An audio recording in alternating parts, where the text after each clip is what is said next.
akiwemo mtumishi wa Mungu Apostle Rafael Mwanjango na mama mtumishi Mama Apostle. Haleluya. Tunashukuru kwa nafasi ambayo umetupatia sisi kama wanakwaya, nafasi ya kipekee, nafasi ya upendeleo. Mungu abariki sana. Haleluya. Bwana Yesu asifiwe. Haleluya. Neno tuliyopewa na Bwana ni kutangaza nuru ya Bwana itakayokuingiza kwenye hatima yako. Haleluya. Kutangaza nuru ya Bwana itakayokuingiza kwenye hatima yako. Bwana Yesu asifiwe na kutane. Haleluya. Biblia inasema imani chanzo chake ni kusikia. Na kusikia huja kwa neno. Ndio. Sisi sote ambao tumempokea Yesu tulisikia neno. Wote ambao tumepokea wokovu siku ya kwanza tulisikia neno. Alafu tukamfuata huyu Yesu. Haleluya. Bwana Yesu asifiwe. Hakuna mahali kupastawi mahali ambako pana giza. Ili kila kitu kustawi lazima tutangaze nuru.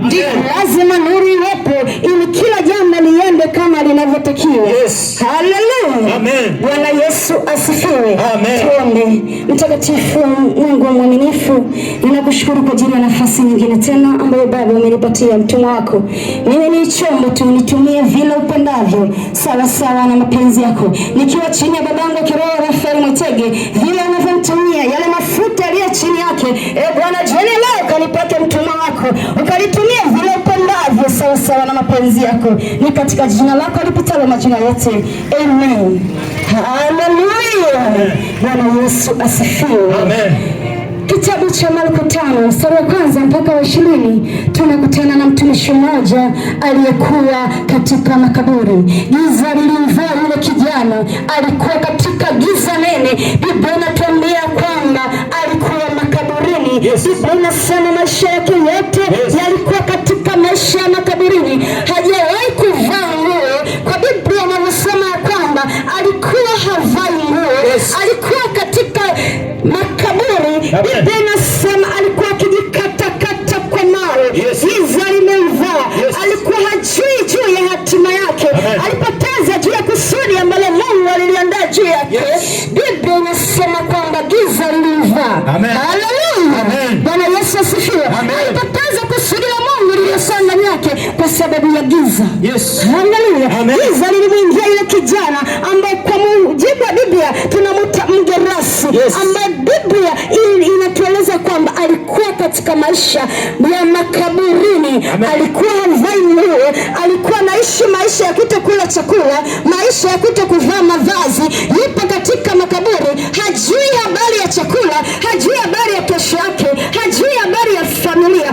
Alikuwa katika giza. Bwana Yesu asifiwe. Ukiwa gizani ni ngumu sana kujua habari ya hatima yako na kusudi ambalo Mungu ameliandaa juu yako unapokuwa katika giza. Lakini leo tuna neno moja ambalo tunalitangaza. Tunamtangaza Yesu Kristo ambaye alileta nuru ulimwenguni. Haleluya. Bwana Yesu asifiwe.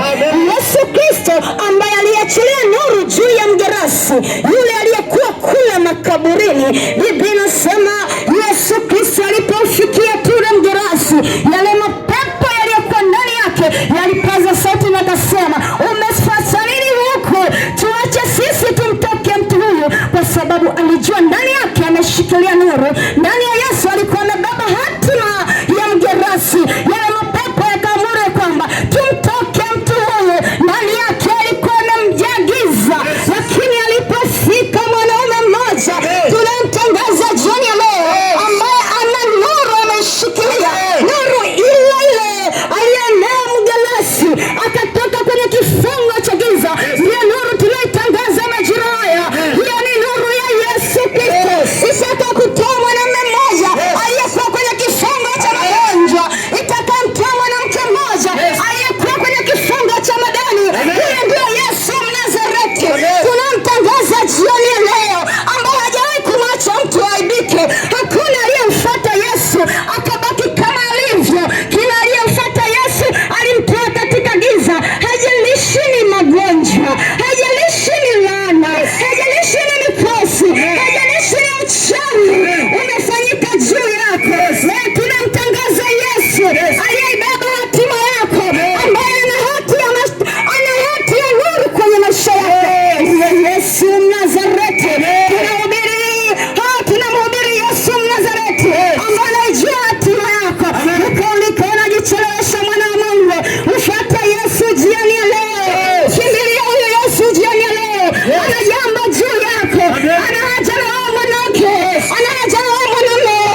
juu yako. Haleluya.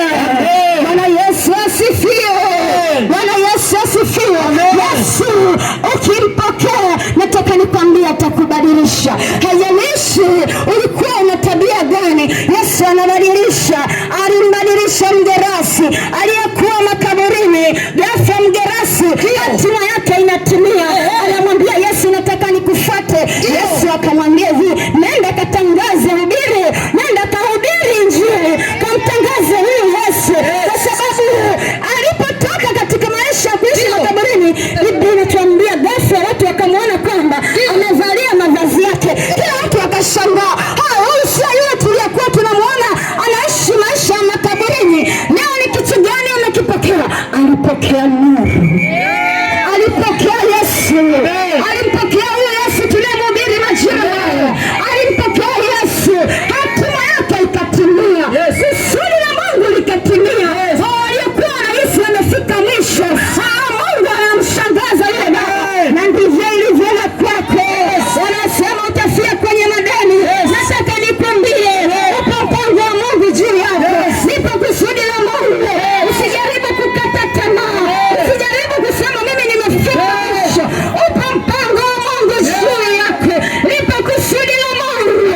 Na ili litimie kusudi la Mungu, lazima ufuatilie Yesu. Ukubali kuacha dhambi. Uishi maisha matakatifu. Kwa Mungu kuna kanuni moja. Mungu anataka utakatifu. Kanuni ipo, kanuni moja. Kwa Mungu ipo kanuni moja. Mungu anataka usafi wa moyo. Mungu anahitaji utakatifu. Ukienda kwa Yesu, ana kanuni moja. Ili uingie kwenye kusudi, uishi maisha yale aliyoandaa, ni lazima uzifuate kanuni zake. Haleluya. Bwana Yesu asifiwe. Utachelewa sana kama utakuwa unaishi maisha ya wokovu huku unajichanganya. Ni ngumu sana kufikia lile kusudi la Mungu. Haleluya. Bwana Yesu asifiwe. Bwana Yesu asifiwe. Msomaji atanisomea Isaya 59 mstari wa kwanza na wa pili. Biblia inasema nini? Horika na rabashata.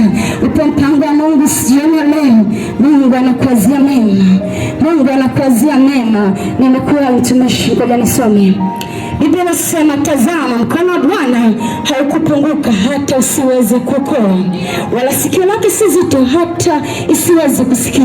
Lakini maovu yenu yamewafarakanisha ninyi na Mungu, na dhambi zenu zimeficha uso wake, msione hata hamtaki kusikia. Haleluya. Bwana Yesu asifiwe. Unalisikia neno la Bwana linavyosema, Mungu hayuko mbali na wewe, wala mkono wake hauko mbali na wewe. Kinachofanya Mungu akae mbali na wewe ni uovu. Kinachokufanya Mungu asikusogelee ni dhambi. Acha dhambi, mtumishi wa Bwana. Kama umeamua kuokoka, kama umeamua kufuata huyu Yesu, atazama sana njia zako. Tazama sana njia zako. Atubu maovu yako. Yesu ana kusudi na wewe. Atengeneza njia zako. Yesu ana mpango na wewe. Amua kufuata huyu Yesu. Ukitengeneza njia zako, upo mpango wa Mungu tena na wewe. Hajakuacha. Hajakaa mbali na wewe. Hayuko mbali na wewe. Mkono wake sio mzito. Uso wake hauko mbali na wewe. Lakini dhambi zimezuia uso wa Mungu. Maovu yamekutenganisha na uso wa Mungu. Kama leo umeamua kuipokea nuru, umeamua kumpokea huyu Yesu, acha dhambi, tengeneza maisha yako. Acha dhambi, mrudia huyu Yesu. Bado anakuhitaji. Yakunzi aliyekupa leo anataka utengeneze njia zako. Tengeneza njia zako mwanamke. Bwana mpango na wewe. Nipo kusudi la Mungu. Upo mpango na Mungu. Mungu ana mpango na wewe. Tengeneza njia zako. Yesu ana haja na wewe.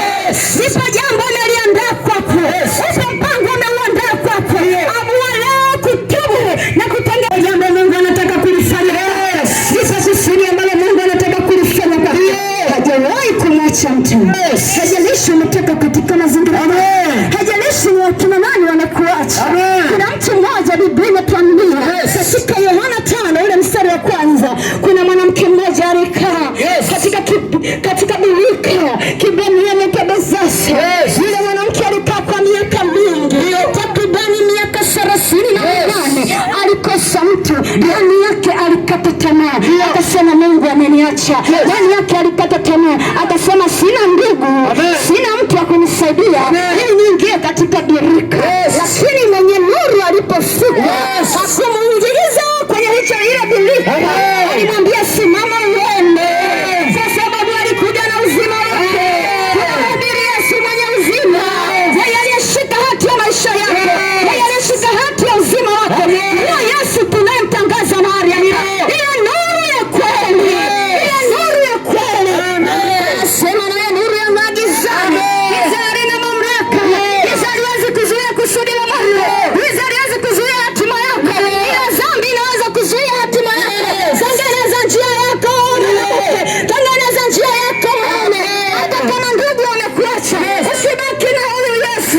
Nakwambia atakuvisha, anaza njia, ana milango. Yesu ana mlango mmoja, Yesu ana malango. Ana ndugu mmoja, Yesu ana mandugu. Hata kama kila mtu amekuacha, tazame huyu Yesu. Tunayemhubiri Maria, tuna uhakika naye. Tunayemhubiri majira haya, tuna uhakika naye. Hajawahi kumwacha, hajawahi kumwacha mtu. Haangalii historia yako, haangalii umetoka katika familia namna gani. Akiamua kukuingiza kwenye kusudi, huwa na hakika atakuingiza. Na akikusogeza kwenye maisha yake, sogea tu, acha njia zako, mfuate Yesu. Huwa na hakika atakubadilishia.